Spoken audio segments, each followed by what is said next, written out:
everyone, it's Lynn again with Little Fit Nursery. I'm here with baby Emily. She is my Saskia sculpt by Bonnie Brown. Her artist is Mary Anderson. And I'm going to change Emily out of this really cute deer sleeper. And some of you guys will probably ask me what the brand is. It is Reborn, R-E-N-E-R-A-F-E baby. And I'm actually not sure where to get this sleeper. It actually came with Maggie. This sleeper actually came to me from, when I got Maggie.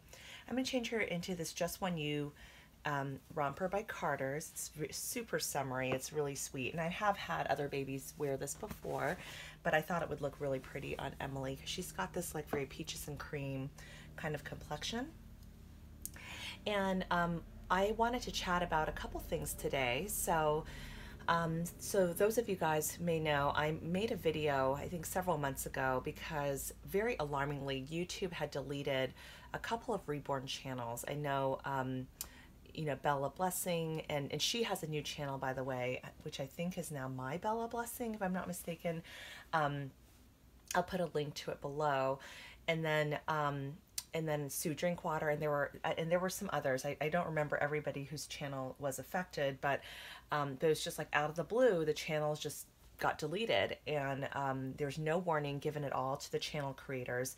So it's just a really scary and alarming thing. I think YouTube still hasn't given an explanation. I think all the ladies whose channels were affected did reach out to YouTube and then didn't hear anything.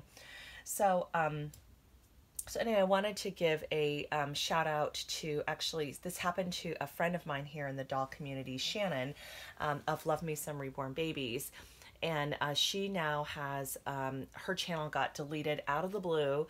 And she's been on YouTube for several years now. And, you know, she wasn't monetized or anything like that. She had a video really describing what happened, and I finally got to watching it last night because we were on our vacation, and work has been so busy. I've just been not watching a lot of videos on YouTube in general, but I did get a comment from her saying like, hey, this happened, you know, can you please subscribe to my new channel? And I was like, oh my gosh, of course. And so if you guys don't know Shannon, she is like one of the sweetest ladies here in our community, always very positive, very upbeat. She has great videos, a beautiful collection.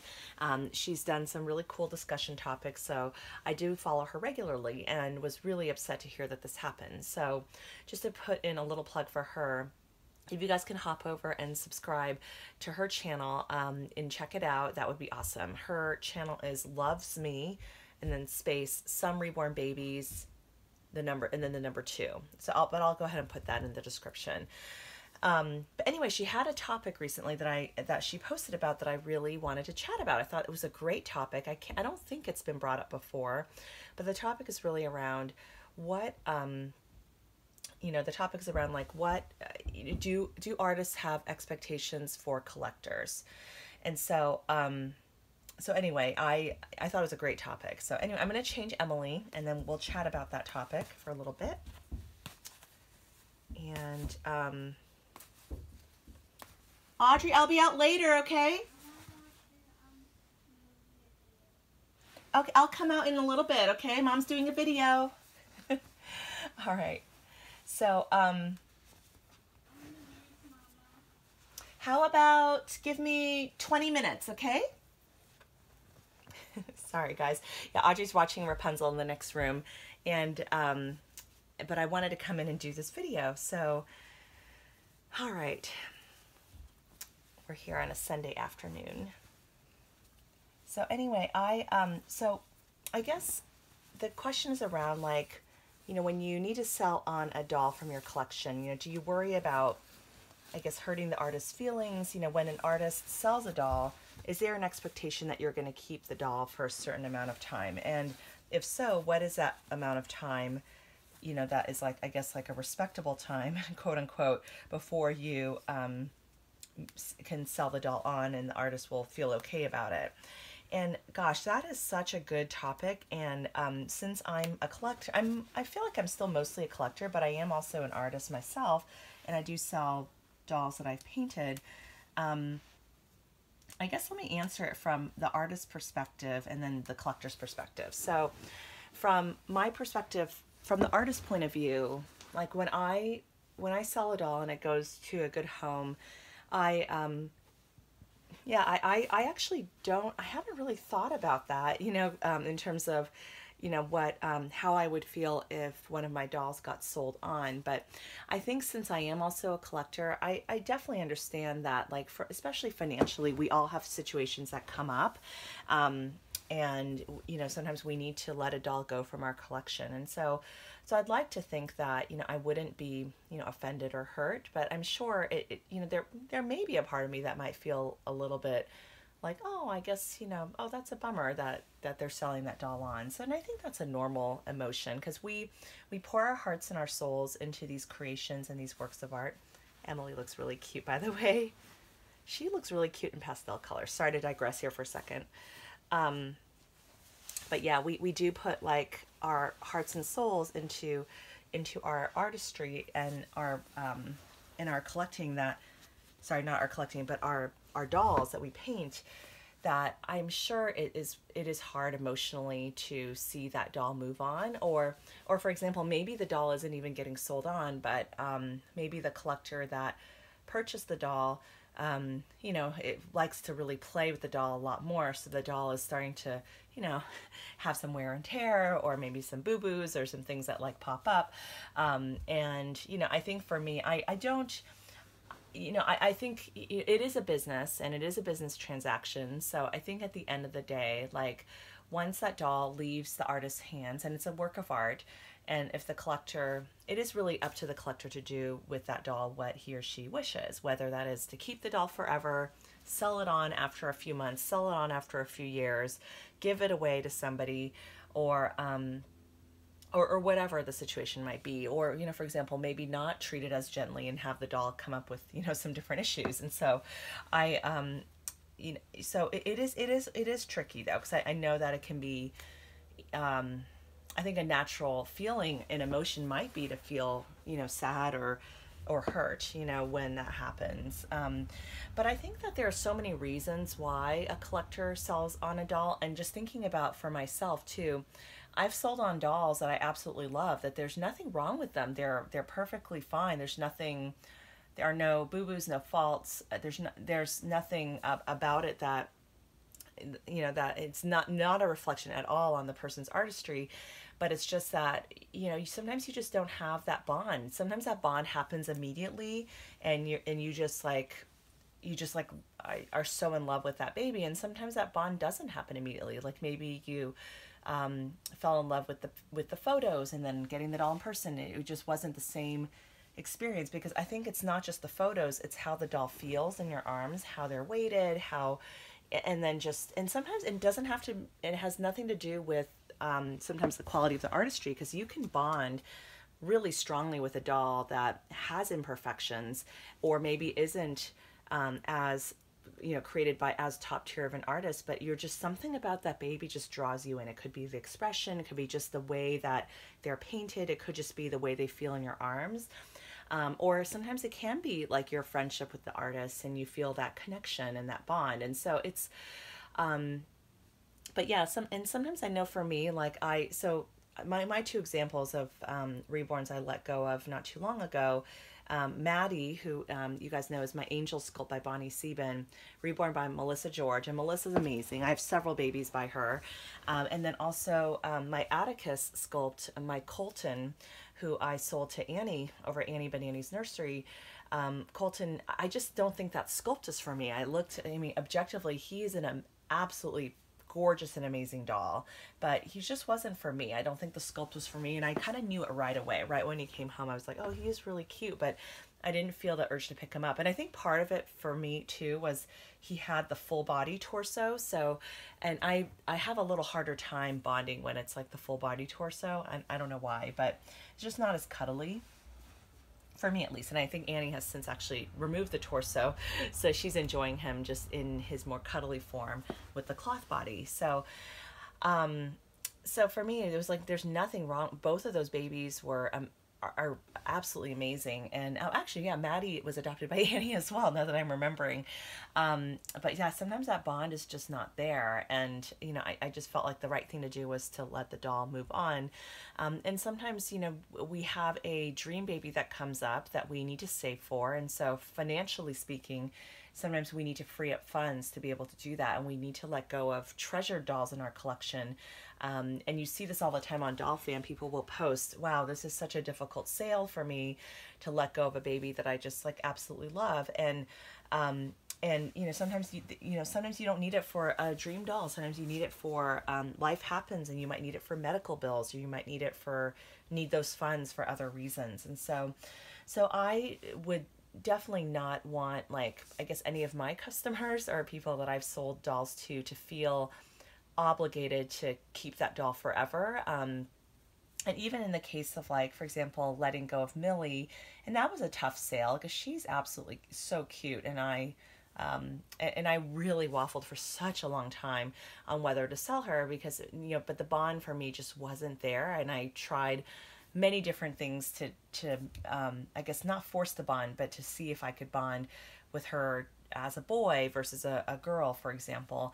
But it just never really was there. I mean, I think objectively I looked at her and I'm like, oh, she's adorable. But I just felt like, I'm not handling her very much. I really should let her go to somebody who's just going to adore and cherish her. So that was my rationale. And I never did message Sandy Faber about that. I don't know if maybe she does feel like hurt that I let Millie go. I don't know. But I would think that most artists are understanding. They know part of this hobby is buying and selling, and that we don't necessarily keep the dolls forever. There may be some that we end up keeping for a really, really long time, but there may be, but I think that a lot of times, at some point in time, it may come time for that doll to move on and find a new home. But, so I just thought it was such a great topic. It's so interesting, to think about. And yeah, but I guess for me, I don't think I would fault, one of my collectors needing to sell on one of my creations. I wouldn't feel offended or anything. And I think there was one collector who does have a channel, and she had gotten a doll that I had painted for her, and it was one of the first ones that I had done. And then she got another doll in her collection that I could just tell she was like just so in love with, like more so than the one that I painted for her. And it was done by, a much more experienced artist than myself. And honestly, I wasn't offended at all that like she preferred that doll over the one I did for her. Because, I think that was that was one of the very early dolls that I did. And my expectation is not that it can go toe to toe with one of these ones from the top artists. I've definitely since improved and grown a lot, but that was one of my earlier creations. And so I'm definitely not like offended at all. And if she did choose to sell that doll on, and let that one go, that would be fine. I mean, so the one thing for me was when I sold Abby, who is my Jewels by Sandy Faber, that was a different situation. She was done by my good friend Lori Duncan, who's awesome. And those of you guys who missed out on Abby and were inquiring and interested in her, you should just find Lori on Facebook. I think she does do custom orders, and she can totally paint you one. She does great with the Sandy Faber sculpts. But yeah, I mean, just because Lori and I did a mutual swap, and that was a different situation. It wasn't a situation where I bought her from Lori. We made babies for each other. But I just wasn't bonded to Abby for some reason, even though, and I think for me, I'm not really a bald baby mommy, personally. I like painted hair or rooted hair.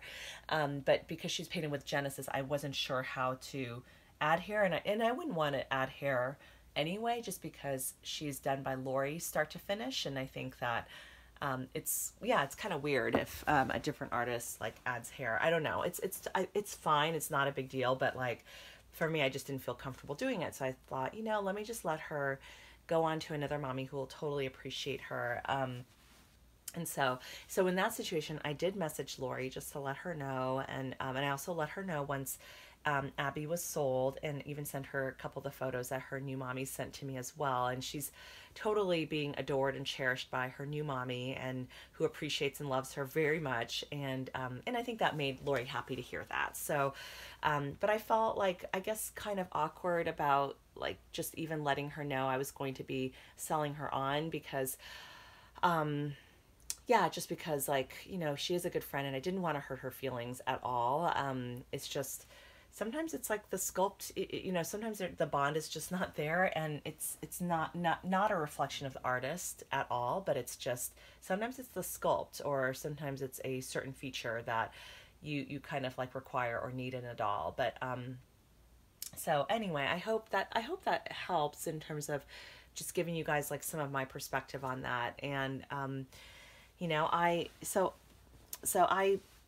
guess, yeah, it's interesting. There's another friend of mine who I saw, one of the comments had posted that, you know, she had the experience where she sold on a doll from that she bought from an artist, and then the artist contacted her to say, hey, you know, you didn't really portray that doll to its best, and almost like, you know, feeling like there was some responsibility of the collector to showcase that doll in its best light, if you will. I don't know how else to put it. And, you know, anyway, so something to that effect. And I thought, oh, wow, that is definitely very bold for the artist to reach out.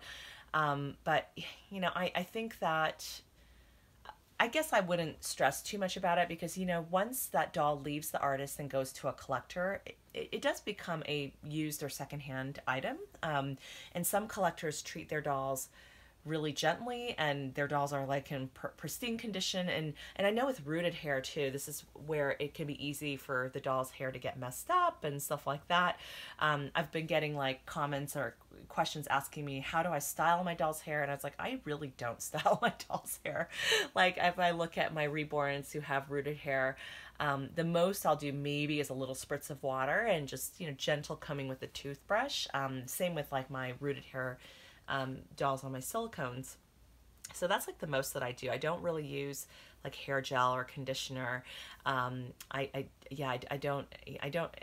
don't powder my dolls very much. With my silicones, I really try not to powder them very much. But every collector's different, and some like to play with their dolls a little bit more, and their dolls can look a little bit more loved on, you know, as a result. And so, but it's not a reflection on the artist. And so, yeah, so hopefully, you know, artists don't feel also, I don't know, it can be hard, because there was, I do remember seeing on a message board an artist who had sold on one of her dolls, and then the collector was like posting photos, and the doll was like really trashed, and the artist was like stressed out that people would think that the doll arrived looking like that, and, you know, stuff like that. So it's hard. I mean, this is a community where, you know, with artists are creative types, and, you know, maybe naturally more sensitive too. And, you know, I think we all pour our hearts and souls into our dolls, and we want to see them cherished. We want to see them loved. We want to see them going to good homes and really appreciated and valued.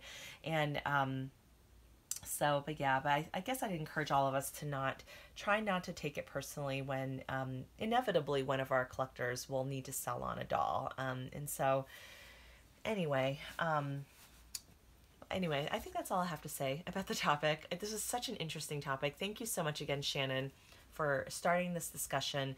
Definitely would love to see everyone else's thoughts and opinions on it as well. And I think it's a great tag question for sure. So and before you guys forget, don't forget to go over again and resub to Shannon over at Lovesme Somerebornbabies 2, and then also my friend Lynn over at I think her channel's My Bella Blessing. It was just Bella Blessing before. I'll just double check that, and I'll post the link to that below. And if there are any others that I forgot, feel free to mention it in the comments. And I really, really hope that we figure out the mystery of why this keeps happening, because I can imagine I would be so upset if my channel all of a sudden disappeared. And, you know, because I do have like videos with my daughter, and, you know, all my Rose doll show like videos, and just the memories from all those shows and everything.